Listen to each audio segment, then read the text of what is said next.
everyone, DESHUN here, speaking to you from my home office in Johannesburg. Now, I am pretty sure most of you have spent some time at the kitchen sink. That's what I did the other day when something suddenly occurred to me. I am experiencing what I tend to call in my talks a base camp moment. Now, before I tell you about base camp moments, I'm going to give you a quick reflect back on all the mountains I've been on. You know, I've spent a huge part of my adult life, probably the majority of my adult life, in the high mountains of the world. I've had the privilege of climbing in the Himalaya, in Western Europe to the top of Mont Blanc, in Russia to the top of Mount Elbrus, and expeditioning to Mount McKinley, which is the tallest peak in America, then also in the Andes to Mount Aconcagua, which is the tallest peak in South America. I've stood on the top of Mount Kilimanjaro on 4 different occasions. I've done 2 expeditions to Mount Everest, and then there's Mount Kenya, Mount Meru, and of course at home you can count Table Mountain, the Drakensberg, and a few others. So I've spent a fair amount of my life, my adult life, in the high mountains of the world. And one of the things I know for sure about climbing big mountains is that all of them have a base camp. Now, this is why I call these base camp moments, because it's in base camp where we often really have to exercise patience and discipline of thought in order to get through the difficulty and sometimes the frustration of going through a base camp period. Now, I think lockdown is a lot like a base camp, and I'm going to use Everest here as our example. Did you know that in order to get to Everest Base Camp, you need to walk for about 9 to 12 days to get to 5,350 meters above sea level, which is the base of Mount Everest. That's the bottom of Everest.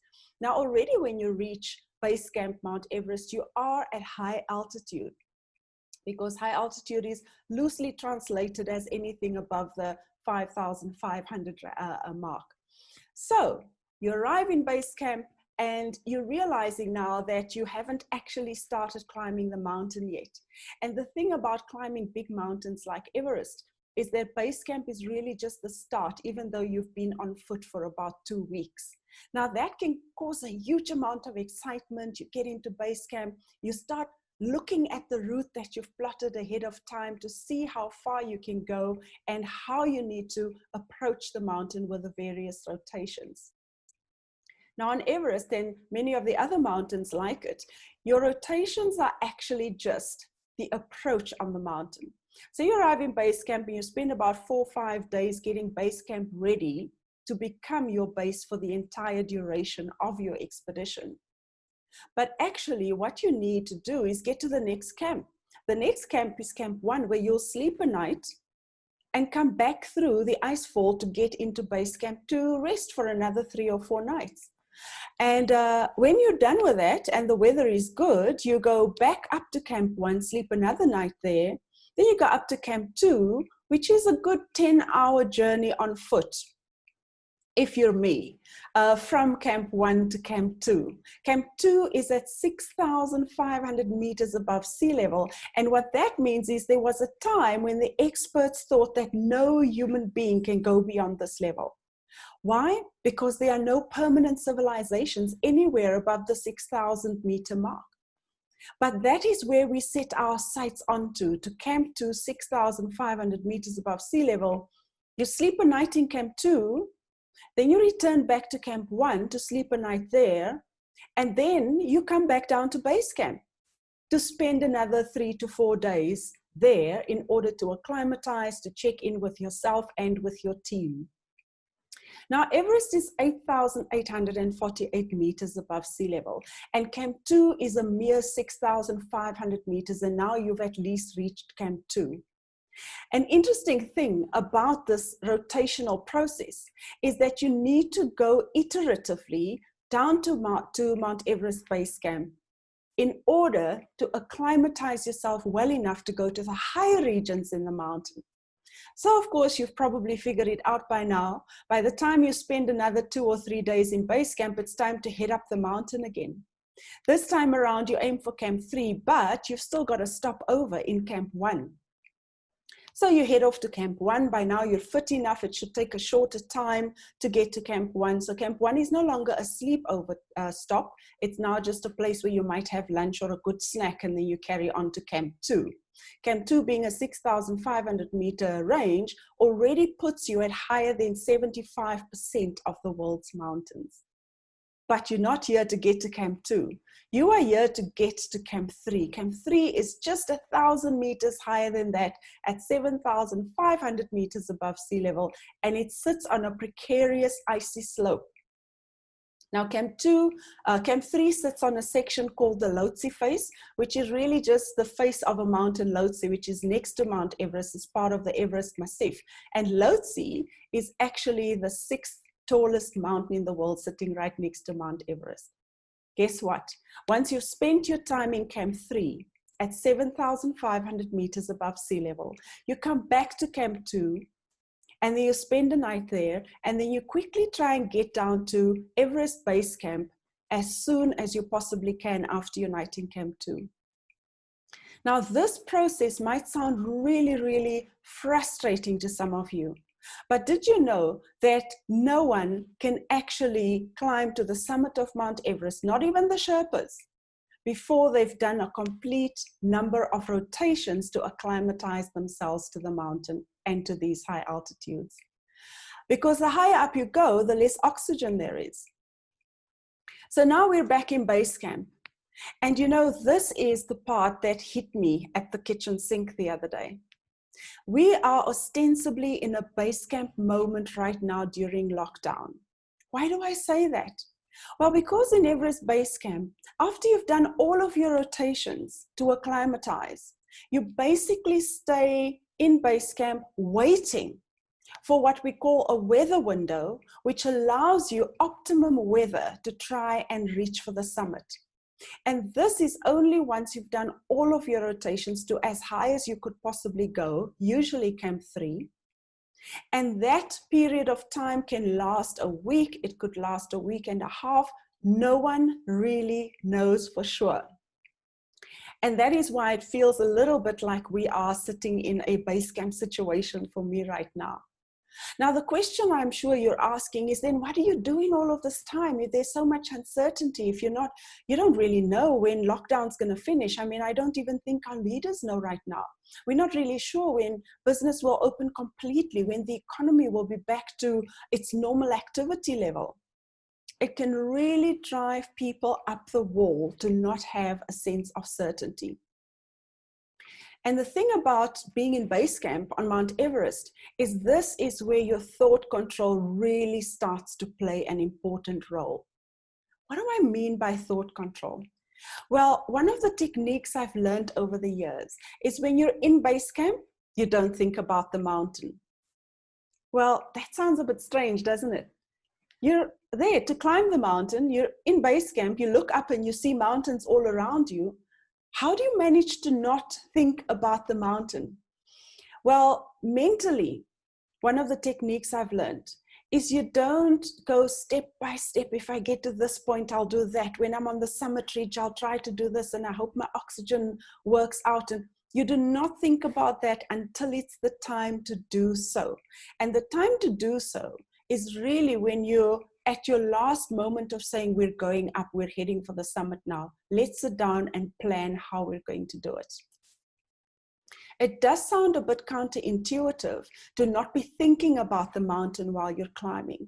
But what I've learned from doing this, from using this technique, is that not thinking about the mountain means that you're not mentally exhausting yourself with the act of climbing all the time. And that's really good. So what we tend to do is we try and do other things. We read books, we go and visit other campsites, we make friends, we become sociable in that time. So that's part of your mental and emotional control. But there are some other important things that need to happen while you're in your base camp moment. One of the things that's really, really important is you always need to ensure when you're in base camp that your gear is in the right at the right standard and of the best quality. Your life is on the line, right, when you're climbing Everest. So the idea is that you cannot be climbing with defect gear, with defect materials. and tools. So this is where I want to quickly show you what it is that we tend to use on Mount Everest, but also the thing that is so important and it keeps you alive when you're climbing. And that is this device here. It's called a crampon. Crampons are these metal clips that fit underneath your boot, and you've got to secure them very, very, very securely. But as you can see, these have been well used. But without these being sharpened well enough, your ascent of the mountain might be quite treacherous. So the first tip was watch your thoughts, watch your mental and emotional experience when you're in base camp. Self-care in that space so that you don't feel overwhelmed by the sheer idea of climbing the mountain all the time. It will exhaust you.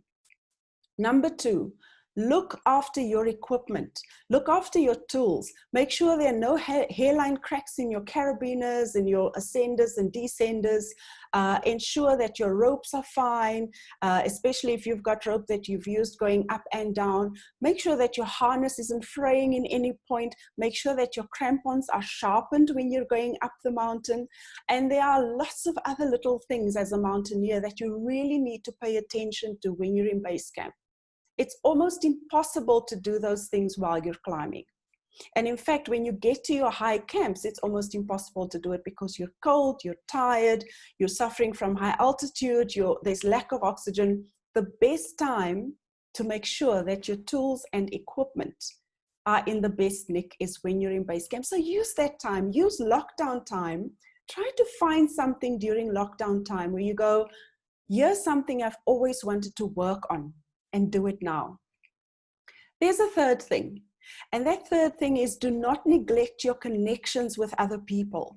So in base camp, it's a small community, and what I noticed is sometimes certain groupings, certain teams pull towards each other. They get attracted to each other, so we spend a lot of time in each other's camps and so on. So as a community of climbers, there's a lot of interaction there.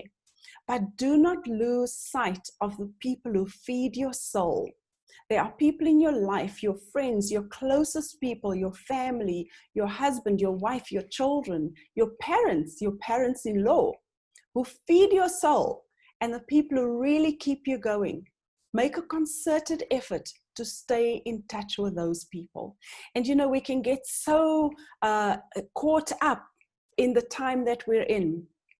I'm looking at my life now. I'm schooling 2 children. I'm doing all the housework. I split with my husband, thankfully, but we do all the housework of someone who usually gets paid to do that. And then there's the mission of grocery shopping and decontaminating things when they get here. And then there's work. And sometimes it just can all become so overwhelming. So it's just 3 simple things that I want you to remember. Number 1, the best way to make the best of base camp moments is to look after yourself, look after your health, look after your mental state, look after your emotional state. Self-care sounds selfish, but as a mountaineer, unless I look after myself, I become the weakest link in my team, and that's something to remember. The second thing is make sure your equipment is in good nick. Look after the things that help you to maintain who you are in the profession that you're in. And thirdly, make those connections that are so important to keep you going, that feed your soul. Make recordings to people. Have even your children, have them have play dates and connect with some of those people, the youngsters that they usually see and starting to miss. So as a mountaineer, I can't really say that lockdown has been easy peasy for me because I've got all this knowledge. But what I can say is that applying these techniques have really, really helped me to get through most of it. I have felt frazzled from time to time. And then all I remember for myself is that I can only control the bit that I'm involved with now. So you have the right to say, I'm not able to attend that Zoom meeting. Or maybe you need to do something late at night when the kids are not too busy running around the house. Whatever it is, try to ensure that you have control over the little piece that you are in control of right now. This is DEYSEL over and out, and I'm glad that I could spend these few minutes with you.